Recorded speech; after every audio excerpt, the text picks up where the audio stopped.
of southern Iraq. It's a place of sudden and violent sandstorms. But today, we'll see it torn apart by a different kind of storm. We engage them with tank main gun rounds. You see the explosions going off. I dropped down inside. I looked through my commander's sight. I was vitally impressed with the enemy. The U.S. 2nd Armored Cavalry is on a collision course with the Tawakalna Division of Iraq's Republican Guard. They see themselves being great warriors who are expected to stand and fight and even die so that others may live. Two tank armies clash on a remote strip of desert. This is the Battle of 73 Easting, armored warfare at its most intense. This probably was the last great tank battle of the 20th century.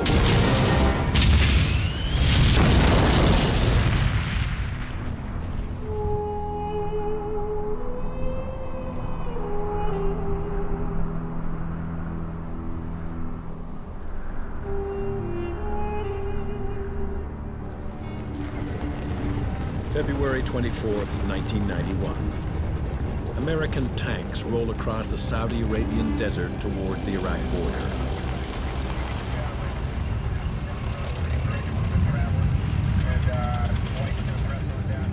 They're part of a multinational force with a clear and simple mission: to drive Saddam Hussein's Iraqi army out of Kuwait. Of the Iran-Iraq War, Saddam has two problems. He has a great big military with nothing really for it to do. The other problem he has is that he has devastated Iraq's economy as a result of the Iran-Iraq War. And so when you're Saddam Hussein and you need money, when you need it, you do what comes natural. You rob the piggy bank next door. And in this case, that piggy bank was Kuwait. Iraqi armor and infantry overrun the oil-rich emirate in just 36 hours. Saddam ignores the United Nations demand for an immediate withdrawal. And the UN sends an American-led coalition of 620,000 to show him they mean business.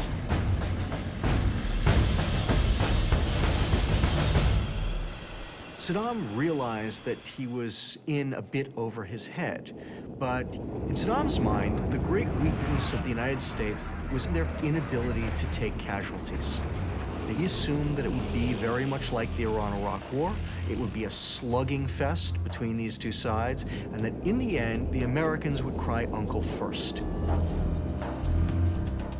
And so the strategy that Saddam lays out is designed to cause the most casualties to the United States while absorbing the least damage to his own forces.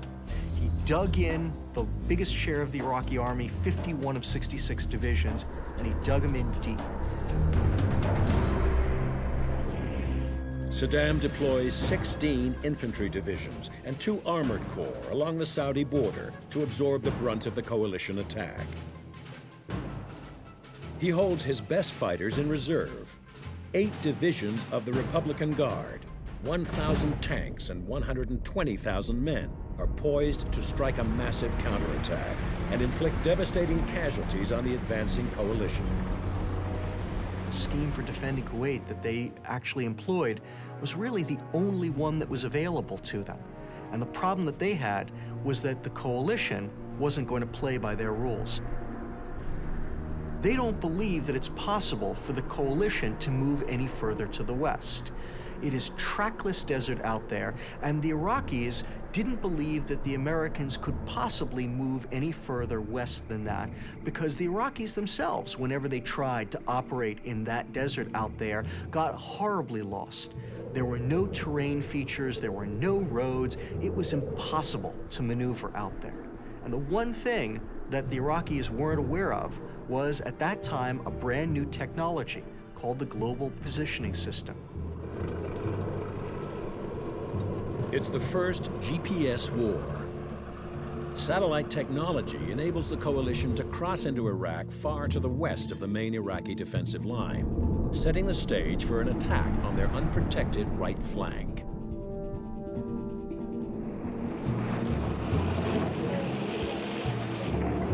At 1300 hours, the U.S. 7th Corps breaches the sand berm, marking the border between Iraq and Saudi Arabia. We had a PSYOPs platoon with us with these 25,000-watt speakers on top of Humvees. They were there to broadcast surrender appeals, but I had them play Ride of the Valkyries as we were crossing over the berm into Iraq.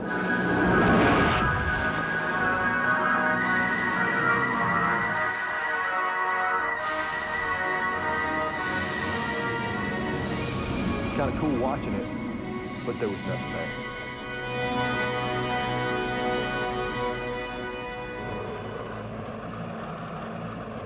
Our unit was moving to the north and to the east, and really not hitting a whole lot. I mean, yeah, we did. We had some reconnaissance units we ran into, but after a couple of shots at us, they would give up. You had an Iraqi military that were desperately unhappy and really just wanted to go home. These were not Iraq's first-rate troops. They were mostly Shia conscripts who had been conscripted during the Iran-Iraq War and been kept in the army ever since. They were desperate to get out of the army, and massive U.S. formations would run into these tiny little Iraqi units. These forces would fire at you. You would quickly overwhelm them, and then you would see the white flags come out and you would take large numbers of prisoners. This is what the main coalition armored force encountered on the first day of its climactic swing around the right flank of the Iraqi army.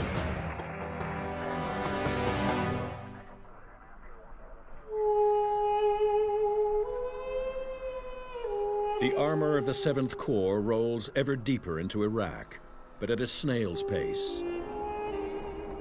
Cautious force commanders order continual halts. And what they basically did was said, you know what, if we're going to go due east, we're just going to use the eastings, all the north-south grid lines, as our methods to control your rate of advance. It was almost like we were crawling. It was not a fast lightning strike. It was very slow. Okay, we'd move a few clicks and they'd stop us.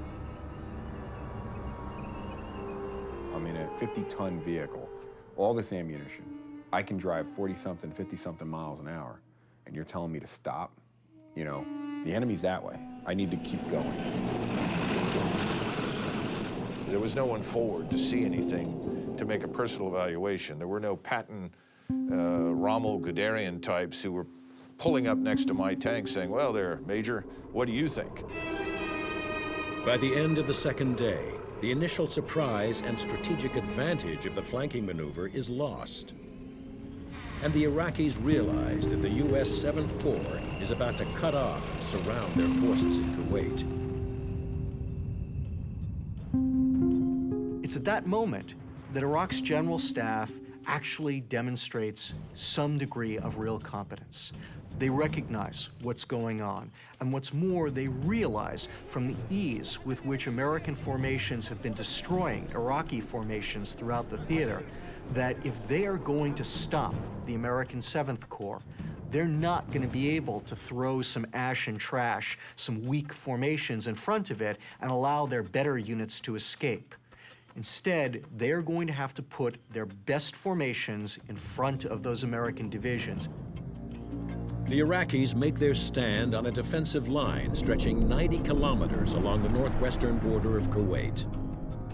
2 infantry and 2 armored divisions of the Republican Guard will defend the northern half of the line.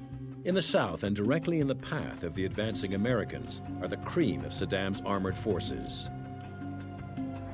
The southern half of the Iraqi Republican Guard line is handled by the Tawakkalna ala Allah division, which means in Arabic, in God we trust. And they see themselves as being great warriors who defended their nation for 8 years and ultimately defeated Iran, the Persian menace. And they saw themselves as Republican Guards as being the best of the best, Iraq's elite, professional warriors, not conscripts, who were expected to stand and fight and even die so that others may live. we respected them. We knew that they were capable of some serious destruction, and we knew there were a lot of them. They got tons and tons of equipment. We respected that. We were real worried about their armored vehicles. And of course, our biggest fear was the T-72 tank.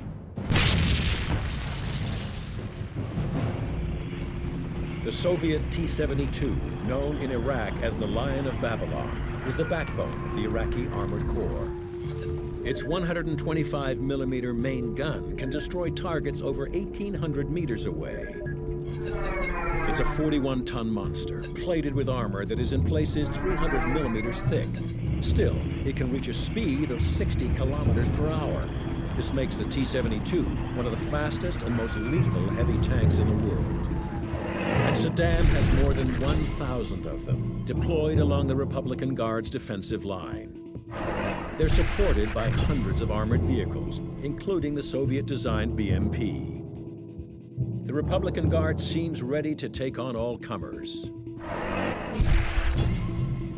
Heading straight for them is the US-led 7th Corps, with hundreds of M2 Bradley fighting vehicles and well over 1,000 tanks. The most powerful of these is the M1A1 Abrams main battle tank. The Abrams is armed with a 120mm high-velocity cannon and protected by composite armor that's as tough as 60 centimeters of pure steel.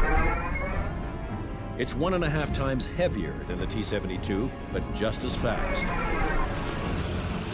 making it the most powerful tank on the battlefield.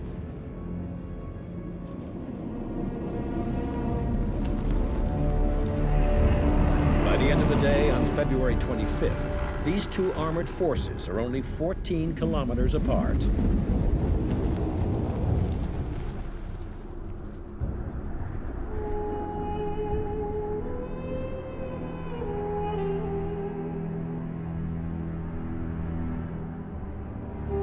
The morning of the 26th, very early, perhaps 4:30, 5 o'clock, I can't remember precisely, we suddenly get a change of orders and essentially find and destroy the Republican Guard for all intents and purposes. It got to the point, sort of late morning, early afternoon, where you couldn't see more than perhaps 20, 30 yards. All of a sudden, we're about to go into combat against the one real enemy that we had practiced to defeat, and suddenly our visibility is terrible. But the Abrams is up to the job. It has a thermal imaging system that can identify the heat signatures of potential targets, even in the worst conditions. So we're moving in this very limited visibility. And we begin to identify some hot spots.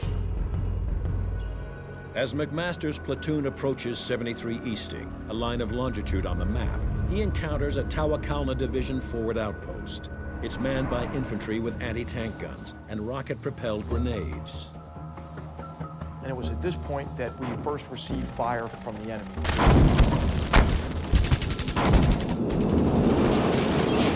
What we had to realize is we were paralleling a road that ran due east right into the enemy's position. The Battle of 73 Easting, the last great tank battle of the 20th century, is about to begin.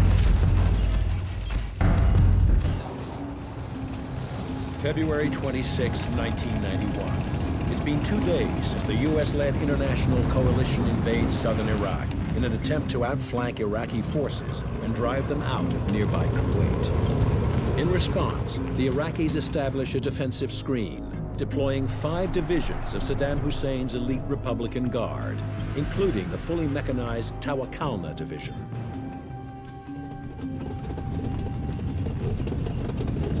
Just west of the map referenced 73 Easting, the U.S. 2nd Armored Cavalry, the spearhead of the coalition advance, makes contact with the Republican Guard. And it was at this point we first received fire from the enemy. I then pull up our 9 tanks online, all of us oriented on this village, I give this troop fire command. Village, direct front, frontal, 1 round heat, at my command, ready report, which means everybody load a heat round, look at that village, pick out your aim points on the enemy positions, and when they're ready, we're gonna fire 9 simultaneous main gun rounds at the center. I fire 1 round before that to mark center with a tank heat round. Green says ready, white says ready. I say fire, 9 tank main gun rounds impact simultaneously.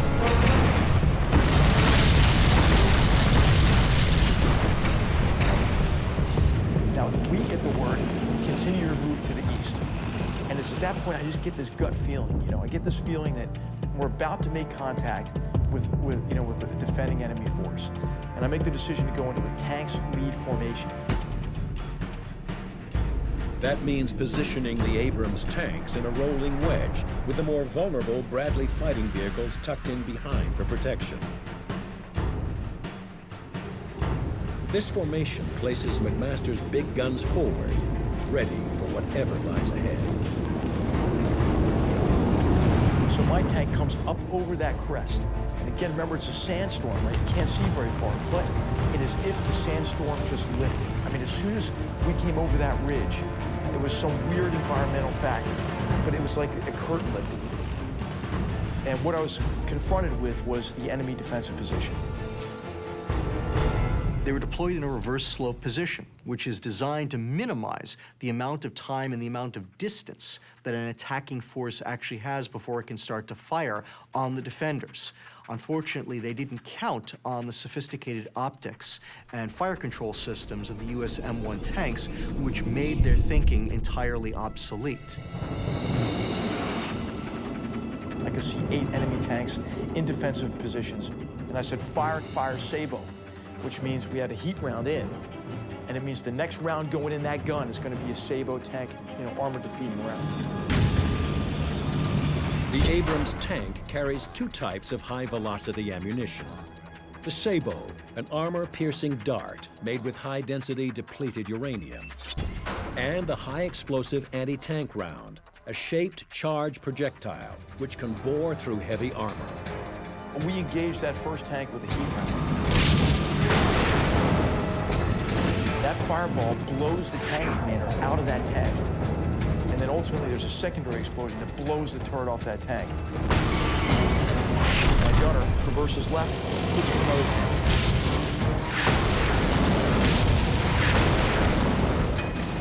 We're able to destroy 3 tanks as our tank hits the first leading edge of the minefield.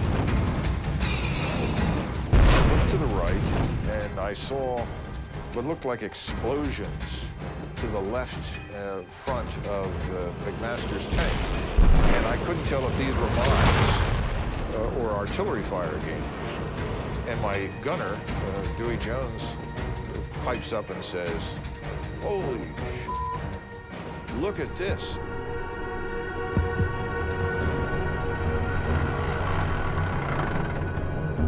And I dropped down inside. I looked through my commander's sight, and I said, "Oh yeah," I was finally impressed with the enemy. Here were, rows, literally 10, 15 tanks spread right across to the front, and you could see that these tank guns were moving. And I imagine, since these were manual T-72s, the poor Republican Guard was in there busily cranking to get the guns around towards us. And then all of a sudden, my tank went into a minefield. And this thing rocked the 70-ton tank. A fireball went over it, knocked me down to the turret floor. And fortunately, my driver was very tough-minded. "So what the hell was that?" And I said, "Don't worry about it, keep driving." As we were coming out of the minefield, we had a couple of tanks to our front. It was, "Sir, I got tanks to my front." And I'm looking at the damn tank that we're about to take under fire, and the gunner hesitated. "Sir, can I shoot? Can I fire?" I said, "For God's sake, shoot!" We swung to the next one and fired. And in the meantime, I could see that Eagle Troop was taking enormous numbers of vehicles under fire.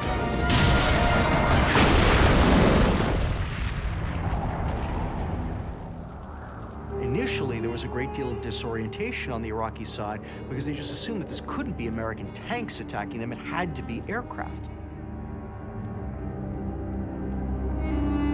But even after they figured it out, they still had difficulty getting into their vehicle in time because they didn't realize how quickly the Americans were closing on them.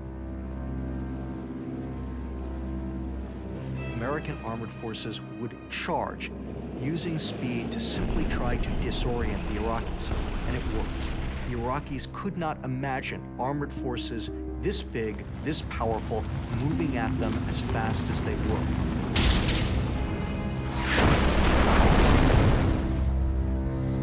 It's a tactic developed by General Erwin Rommel, the great World War II German tank commander. And the M1 A1 Abrams is ideally suited for this kind of warfare. The gun stays right on target. It has a geo-stabilized system, and I mean, you can be moving out at 40, 50 kilometers an hour, going over bumps and firing.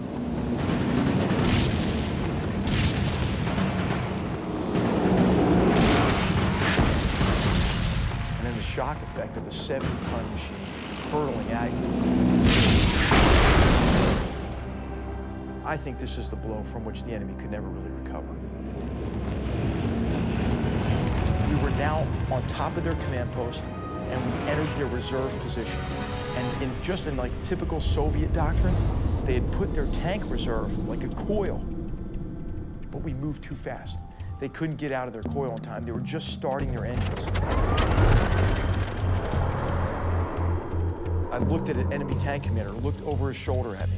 I could see the expression on his face, and we engaged that tank at very close range. And you couldn't tell the difference between the enemy tank being hit and our gun going off, and just big hunks of metal, blue sparks arced right back over our heads. And the rest of our tanks came up, and we destroyed these tanks in their assembly area.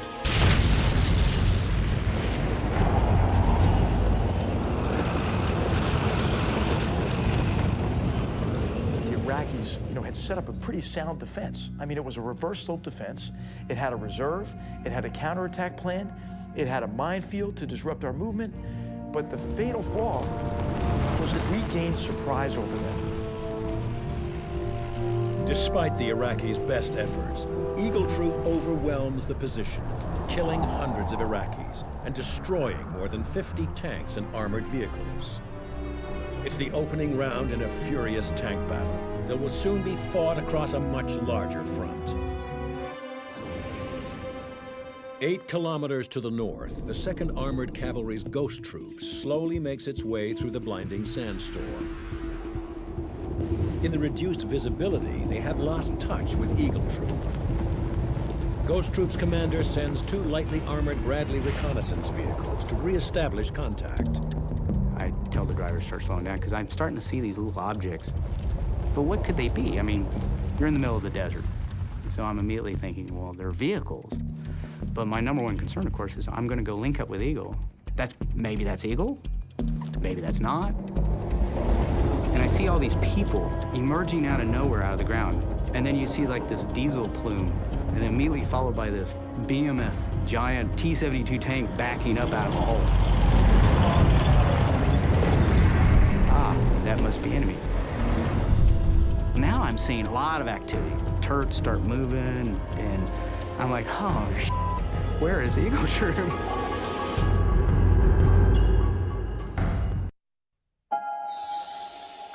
유엔에서 발표한 가장 살기 좋은 나라로 작년에 이어 올해도 대한민국이 선정되었습니다. 정치 부분과 교육 부분을 포함한 드디어 일본 황실에서 우리 정부의 공식적인 사과문을 발표하였습니다. 이리하여 위안부 문제를 포함한 이스라엘과 팔레스타인 간의 반목을 마감하는 평화협정이 체결됨에 따라 중동의 평화시대가 개막되었습니다. 기다리세요. 오늘도 기분 좋은 소식들이 바람처럼 당신에게로 날아갑니다. 문화일보 February 26, 1991, 1600 hours. Eagle and Ghost troops of the 2nd U.S. Armored Cavalry have become separated in a sandstorm. 2 Bradley fighting vehicles from Ghost Troop have been dispatched to re-establish visual contact between the 2 tank units. But they run into a platoon of Iraqi T-72 tanks. So I tell the driver to pull up to this little mound, and as soon as he comes to a stop, he says, "Tank front." Roger, got it, thanks. And he goes, no, there's a tank to our immediate front. He goes, I see it. No, you don't understand. There's a tank to our front.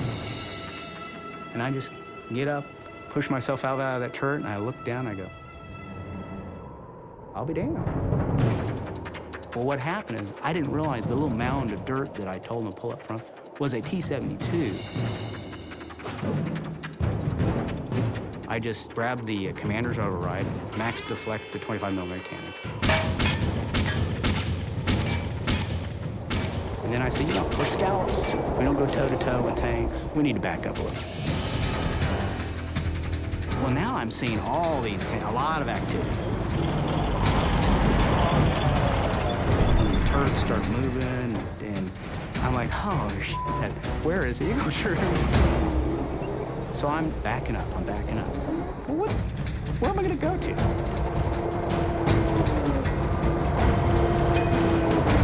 Okay, Sergeant Wonder, raise the missile. So I lay him onto this T-72 that's showing me this beautiful right profile.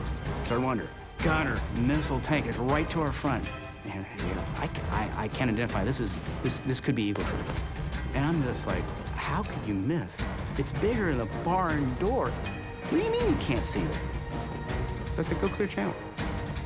He goes, flips over, takes it off thermals. Identified T-72 tank. I said, fire. The TOW missile is the Bradley's most powerful and accurate weapon.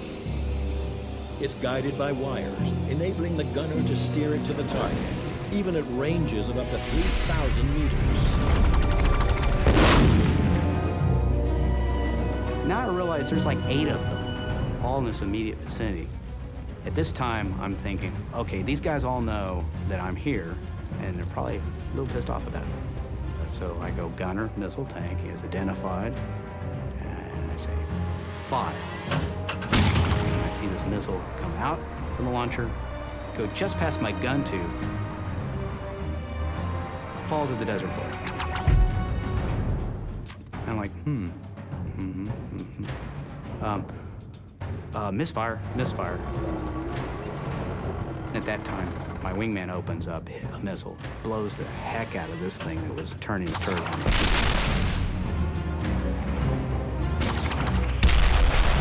Then it occurred to me, we both have shot both our missiles. And we both have to our front at least 8 T-72 tanks. Meriwether says, hey, I need to do a reload drill. So I said, roger that, we got you covered. And I told Sergeant Wonder, all right, whatever we do, we're gonna keep firing and firing until we can't fire no more. And he starts firing 25mm cannon into this thing. And it's bouncing off the turret. And my gunner, he said, sir, it's bouncing off, we're just pissing it off. And my intent was, look, better us than my wingman who's standing there, basically naked. I'm thinking, well, I wonder how long it's gonna take that gunner and commander to shoot me while I'm sitting there pinking it with a 25mm cannon.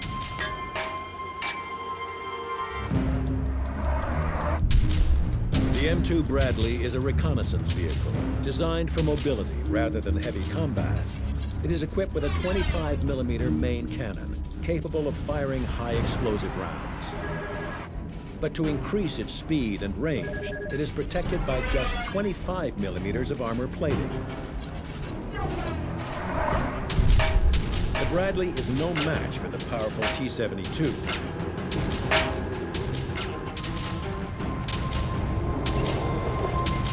Then at that time, my wingman reported up. Almost instantaneously, he serviced that tank with a missile. probably saved my life.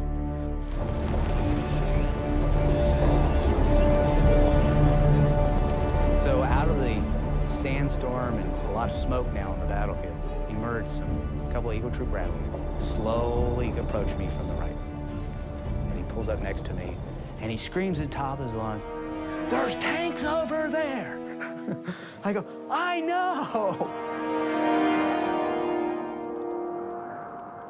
In just minutes, Haynes and his wingman destroy no fewer than 5 T-72s.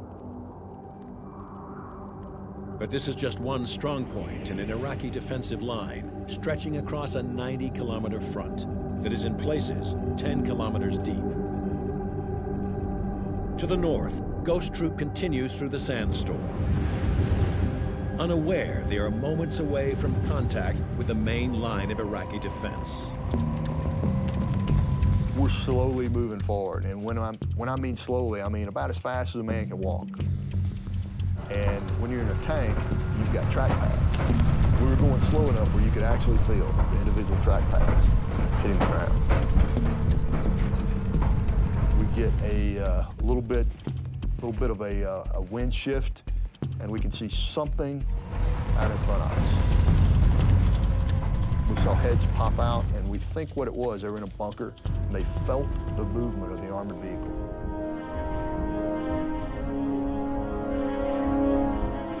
The bunker is barely recognizable because it's cold. But when the bodies come out of it, they're white hot, they're glowing hot. They're so white on your background. And so they're running from one bump to another. But I can figure out if they're coming out of something, running to something, that's probably a vehicle. When the Tawakona soldiers finally figure out that there is a major attack on them, they leap to their tanks, they get in their tanks and their armored fighting vehicles, and they fight back as best they can.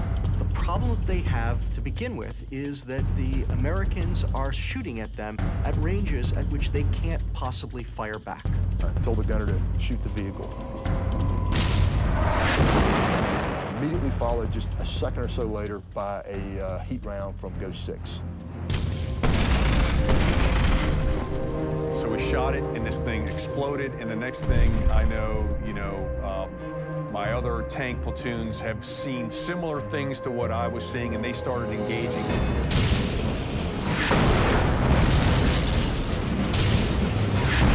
Now you've got the dark, oily, black smoke mixed in from the vehicle that's just destroyed that is hot. You can see people and things moving behind it. So I called my troop commander and told him, "Hey, sir, there's something past that smoke. That wasn't a single vehicle.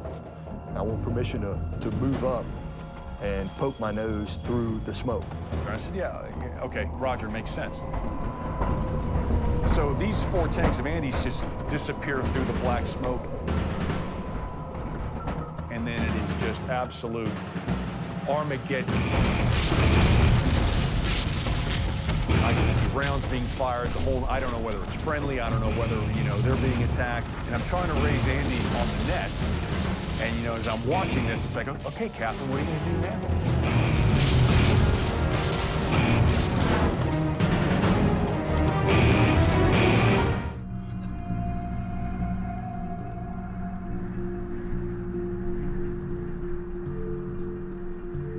February 26, 1991.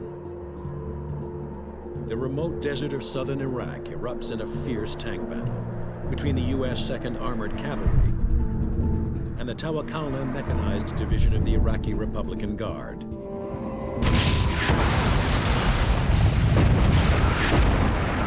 Captain H.R. McMaster and the men of Eagle Troop have destroyed an entire company of Iraqi T-72 tanks.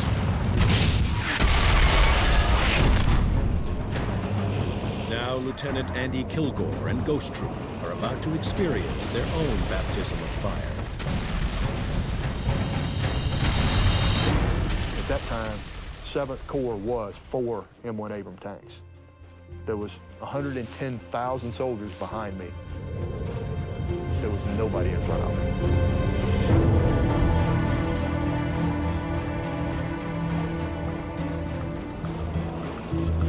I'm poked through the smoke. We realized that we had about a company defense spread out in front of us. He was in them. He was in their assembly area. I mean, he was in and amongst these guys.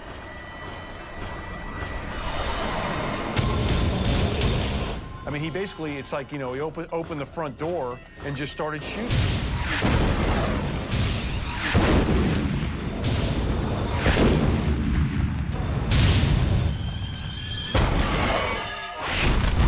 The T-72 is a pretty good tank for when it is developed, but it is developed in the 1970s. It's got good armor, but it's very much outclassed by the M1 Abrams tank, which is its superior in every imaginable category. Its armor can take anything that the T-72 has to throw at it, whereas the T-72 gets sliced open like a hot knife going through butter. The Soviets had a different theory on storage of ammo than the Americans. They've got the ammo basically stored around their hull. So if you make the ammo explode on a T-72 or any Russian tank, all that explosive force is funneled up through the turret.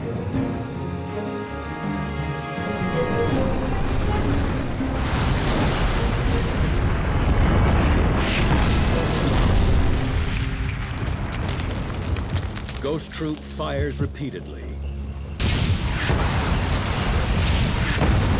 until the Iraqi tank company is all but destroyed. But the men of the Tawakalna division won't give up. They saw themselves as being the best of the best, Iraq's elite. They manned their positions, they manned their vehicles, they fought back hard, they didn't surrender, and they died fighting. In many cases, the Americans had to kill every single member in an Iraqi squad or a platoon to get these guys to stop fighting. And I'm looking over, and I can see past my wingman to my platoon sergeant. And I see an Iraqi jump up in front of him with an RPG. Iraqi is probably 50 meters in front of the tank. He slewed the gun onto the target. The gunner, very excited to see a guy pointing an RPG straight at him. Instead of flipping the coax, he just pulls the trigger. And he hit him what looked to me about center mass with a heat round. 120 millimeter projectile, about like that, in the center of the guy's chest. It looked like he imploded. The guy's body's just picked up and thrown away like a leaf. In just a few minutes, Lieutenant Kilgore's platoon kills dozens of Iraqis and destroys 4 tanks and 9 armored vehicles. When I finally destroyed all the vehicles that we could see, I got back up on the troop net, called in a spot report to the troop commander, who was not very happy with Lieutenant Kilgore at that time, since I had been engaged for a few minutes and not reporting. I said, you ever pull any stuff like that? I'll put a bullet in you myself. But as it turned out, you know, in hindsight, that was the absolute right thing to do, move forward that smoke, because basically he took the initiative away from the enemy. Despite heavy losses, the Iraqis won't quit and launch a counterattack in an attempt to halt Ghost Troop's advance.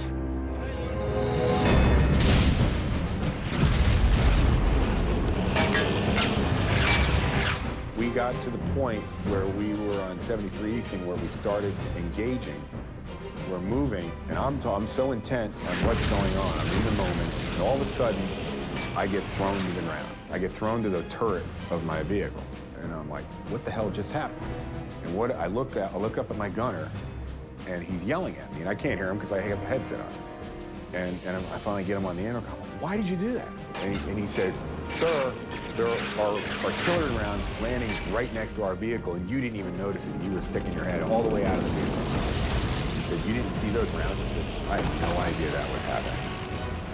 Because I was so focused on what was happening on the radio, what was going on with all the other units. That's how intense it is. You're just go, go, go.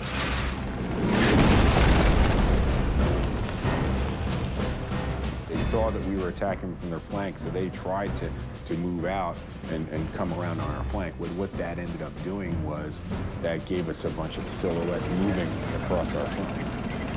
And the crazy thing is that when we go to gunnery, we practice with moving targets to look just like that. When that occurred, what I did is I scrambled 2 tanks, give them to the scout platoon, and the scout platoon would give two Bradleys and give it to the tank platoon.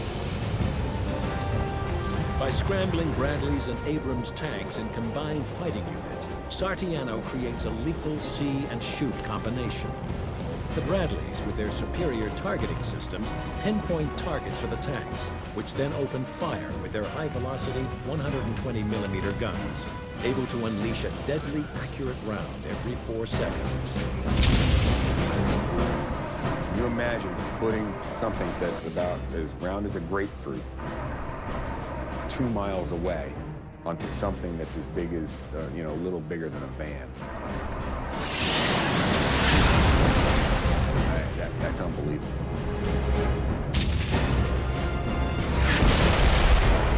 We had tanks shooting over 2 miles and getting the hits. It was absolutely amazing.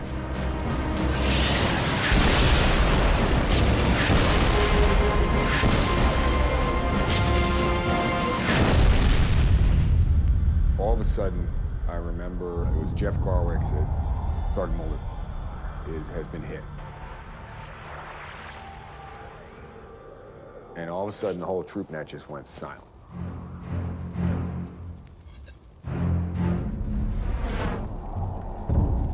February 26, 1991. The U.S. 2nd Armored Cavalry's Eagle and Ghost troops have dealt a crushing blow to the Tawakkalna Mechanized Division.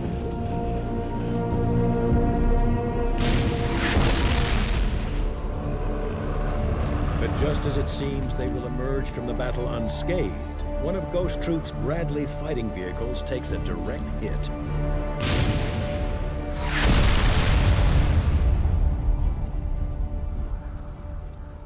And we notice at 1-6, which is on the extreme right of the scout platoon to our left, he's pulled up on just a little bit of a rise.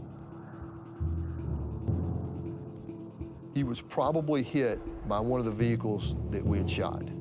So I don't think there was anything left out there unengaged. So I'm probably willing to bet that that BMP had been shot with a sabot round, abandoned, because it didn't explode and burn, people got back in it.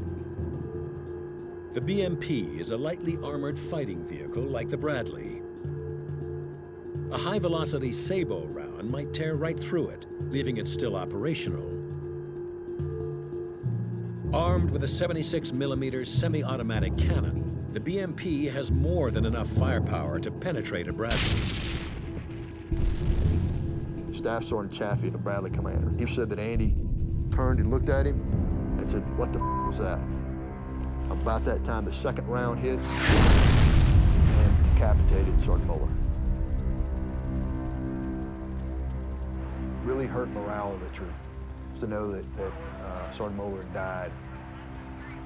The whole troop was able to basically rally around the situation. You know, oh, one of our guys just got hit, but I got a job to do. This fight is not over. You're in the middle of it. You can't worry about this guy. You got to keep going.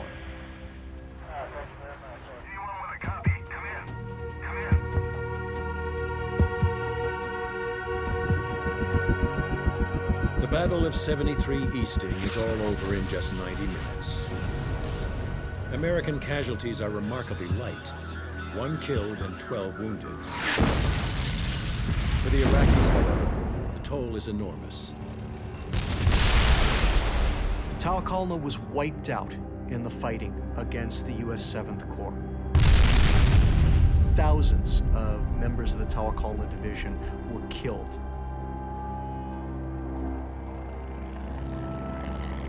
They started out the battle with about 200 tanks, and barely 24 were able to pull back off of it later on. You know, after the attack, we ran out and then captured some additional enemy prisoners. We put them in the back of our squadron tactical command post, Bradley. And as they closed the turret shield door, there was a picture of E01 Rommel, who, you know, we had admired and sort of patterned ourselves after in terms of his tactics. So this brigade commander says in perfect English, you know, why do you have a picture of your World War II adversary in your Bradley? And one of our privates in the back of the Bradley said, listen, why don't you just shut the hell up? If you'd read a little bit more about Rommel, you wouldn't be sitting in the back of my track. The reason for not only the American victory, but also the overwhelming nature of that victory lay in the fact that the United States held pretty much every single advantage over Iraq that you could imagine. But it was the stand of the Tawakalna and several other divisions of the Republican Guard that slowed down the American advance. It bought time for other Iraqi units to retreat out of the Kuwaiti theater. It's a great tragedy because it set the stage for the intervention in 2003. It was the survival of the Republican Guard Corps that ultimately preserves the Saddam Hussein regime. He might have fallen right then and there in 1991 and saved the Iraqis and the United States and the entire Middle East another bloody war.